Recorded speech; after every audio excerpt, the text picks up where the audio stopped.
آپ میں ہر فرد اپنے علاقے کی ایجوکیشن کی ذمہ داری کو محسوس کرے۔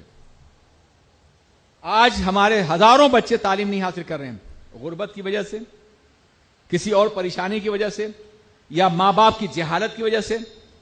عالم تو یہ ہو گیا ہے بامبے میں مسلم محلوں کا کہ میں اکثر رات کو دیر سے تقریر کر کے آتا ہوں، دیکھتا ہوں لوگ تاش کھیل رہے ہوتے ہیں، پکوڑے پک رہے ہوتے ہیں، لذت کام و دہن کی بات ہو رہی ہوتی ہے۔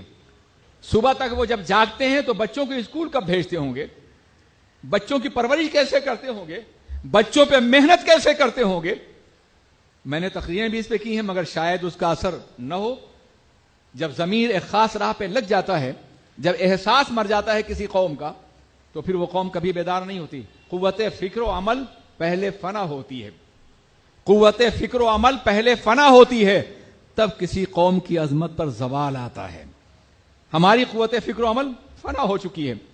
آپ مسلم محلوں کے مقابلے میں غیر مسلم محلوں میں چلے جائیے، آپ کو بہت زیادہ واضح فرق نظر آئے گا۔ رات ہوئی، قرآن نے کہا ہے کہ وَجَعَلْنَا اللَّيْلَ لِبَاسًا وَجَعَلْنَا النَّهَارَ مَعَاشًا، ہم نے رات کو لباس اور دن کو معاش کے لیے بنایا ہے۔ یہ رات بھر جاگتے ہیں اور دن بھر سوتے ہیں، یہ کیفیت ہو گئی ہمارے محلوں کی۔ ہمیں انہیں بیدار کرنا ہوگا، آپ کو کرنا ہوگا، انہیں صحیح راہ پہ لگانا ہوگا۔ جو اپنے والدین اپنے بچوں کی تربیت کر سکتے ہیں، پڑھا سکتے ہیں، ان سے کہنا ہوگا کہ آدھا پیٹ کھاؤ مگر بچوں کو تعلیم ضرور دو، توڑ دو یہ ٹی وی، تمام عیاشیاں ختم کر دو، اپنے بچوں کو تعلیم، یہ تمہارا مستقبل ہے۔ یہ بچے اگر تعلیم نہیں حاصل کریں گے تو انتہائی بدترین زندگی گزاریں گے، بدترین غلامی، اکنامکل سلیوری۔ ایسے غلام بنیں گے کہ نہ ان کی عزت محفوظ رہے گی، نہ ان کی آبرو محفوظ رہے گی۔ دنیا کی پسماندہ قوموں کا جائزہ لیجئے، کئی ہزار سال سے جو طبقہ پسماندہ تھا، اس کی عزت تھی کوئی، اس کی کوئی آبرو تھی، اس کا کوئی وقار تھا؟ اور آج وہ طبقہ اٹھ رہا ہے اور اس کی جگہ ہم لے رہے ہیں۔ وہ طبقہ اٹھ رہا ہے، اس کے اندر بیداری پیدا ہو چکی ہے، اس کے وسائل ہیں، اور ہم وہی جگہ لینے جا رہے ہیں۔ اگر یہ خدا نخواستہ وقت آیا تو صدیوں تک نہ ہماری آبرو محفوظ ہوگی، نہ عصمت محفوظ ہوگی، نہ ہم محفوظ ہوں گے۔ ہمیں غلاموں کی طرح سے زندگی گزارنی پڑے گی۔ اس غلامی سے بچانے کے لیے ہمیں اجتماعی محنت کرنی پڑے گی مکمل طور پہ، اور اس کا طریقہ یہ ہے کہ جتنے بھی افراد ہیں، آپ پورے شہر کو سنبھال سکتے ہیں، اپنے محلے کا جائزہ لیں، دیکھیں کون سے بچے پڑھ رہے ہیں اور کون سے بچے پڑھ نہیں رہے ہیں۔ نہیں پڑھ رہے ہیں تو نہ پڑھنے کے اسباب تلاش کریں اور ان اسباب کو دور کرنے کی کوشش کریں۔ ان وجہوں کو، اگر غریب ہیں، فیس نہیں دے سکتے، آپ فیس دیں۔ اور صرف یہی نہیں بلکہ جو بچے پڑھ رہے ہیں ان کے لیے ایکسٹرا ٹیوشن کا انتظام کریں، میتھ ہے، سائنس ہے، لینگویج ہے، آپ انہیں ہفتے میں ایک روز ٹائم دیں تاکہ وہ ہیوی ٹیوشن سے بچنے کے لیے اپنے اپنے محلے میں خود پڑھیں۔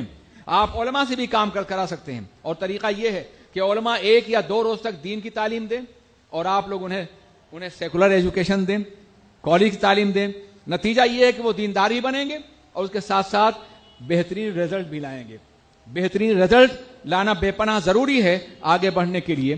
ہمارے سامنے بہت سے ممانعات ہیں، بہت سی دشواریاں ہیں، ہم آگے بڑھ سکتے ہیں تو اپنی کوشش اور محنت کی بنیاد پر۔ یہ عذر غلط ہے کہ ہمیں نوکری نہیں ملے گی۔ ایک ایجوکیٹڈ انسان اپنے دل سے اتنا مطمئن ہوتا ہے کہ فاقہ بھی کرے گا تو بھی باعزت رہے گا، وہ فاقہ بھی کرے گا تو اس کا دل مطمئن رہے گا۔ اس لیے صرف روزی کے لیے یا نوکری کے لیے تعلیم حاصل نہیں کی جائے، بلکہ ذہن کو روشن کرنے کے، دل کو اجالنے کے لیے تعلیم حاصل کرنی بے پناہ ضروری ہے۔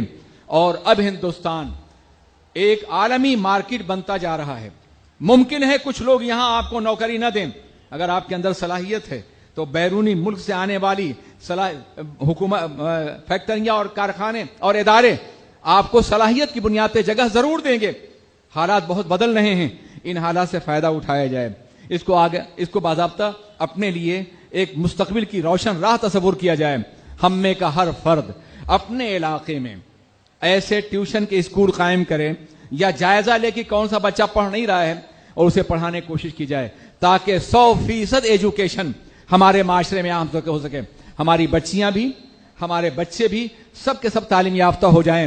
اگر ایسا ہوگا انشاءاللہ تبارک و تعالی تو ہمارا مستقبل روشن ہے۔ ہم صدیوں کی مایوسیوں کو چند سالوں کے اندر دور کر سکتے ہیں اگر ہمارا عزم محکم ہو، ہمارے ارادے مضبوط ہوں، اور اگر ہم دین کے لیے کچھ قربانی، وقت کی قربانی دینے کے لیے تیار ہو جائیں تو یقیناً ہم کامیاب ہو سکتے ہیں۔ کبھی کبھی لوگ سوچتے ہیں یار زوال اتنے قریب آ گیا ہے، اب ہم کیا کر سکیں گے؟ ہمارے اسلام میں یہ پہلی بار ایسا نہیں ہوا ہے۔ 20ویں صدی کے آغاز سے پہلے آپ نے دیکھا ہوگا کہ کوئی بھی مسلم ملک آزاد نہیں تھا سوائے ٹرکی کے، اور جس کے کنٹرول میں حجاز مقدس تھا۔ سارے ممالک کالونیوں میں تبدیل ہو گئے تھے اور بدترین غلامی کو جھیل رہے تھے۔ مغرب کی کالونیاں بنے ہوئے تھے ہمارے ممالک۔ اس زمانے میں علامہ شبلی نے کہا تھا کہ مراکش جا چکا، فارس گیا، اب دیکھنا یہ ہے کہ جیتا ہے یہ ٹرکی کا مریض سخت جاں کب تک۔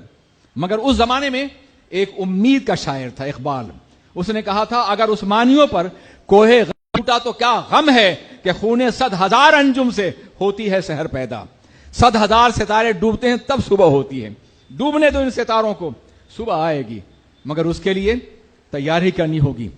ایک ایسی صبح کی جو ایمان کی صبح ہو، عقیدے کی ہو، علم اور فکر کی صبح ہو، رسول پاک کے مقدس نظام کی صبح ہو۔ وہ صبح ضرور آئے گی بشرطے کہ آپ سب اپنے اپنے طور پر کام کرنے، ہم بھی تیار ہو جائیں، آپ بھی۔ آپ پڑھے لکھے لوگ ہیں، زکوٰۃ تو ادا کرتے ہیں 2.5% آپ مال کی، 2.5% ایجوکیشن کی زکوٰۃ بھی ادا کر دیجیے۔ یہ اپنے ٹائم کا 2.5% غریبوں پہ خرچ کیجیے۔ آپ جوان ہیں، صحت مند ہیں، توانائی ہے، آپ 2.5% اپنا شباب اپنے بچوں کے لیے لگا دیجیے، اپنی قوم کے لگا دیجیے۔ قوم کا کوئی فرد ہو، کہیں کا ہو، آپ کو جانتا ہو یا نہ جانتا ہو، آپ ان کے لیے محنت کرنے کی کوشش کریں۔ اللہ آپ کی جوانی بھی سلامت، آپ کا سرمایہ بھی سلامت رکھے گا اور آپ کا علم بھی بڑھاتا چلا جائے گا۔ میرے عزیز ساتھیوں، یہ ایک مشورہ تھا جو میں نے دیا ہے، خدا کرے کہ اس پر ہم بھی عمل کر سکیں اور آپ بھی کر سکیں۔ السلام علیکم ورحمۃ اللہ وبرکاتہ۔ کہ جس نے ماں اور باپ کو کا دن منانے کے لیے دن میں 5 مرتبہ حکم دیا ہے۔ ہم ہر نماز میں کہتے ہیں رب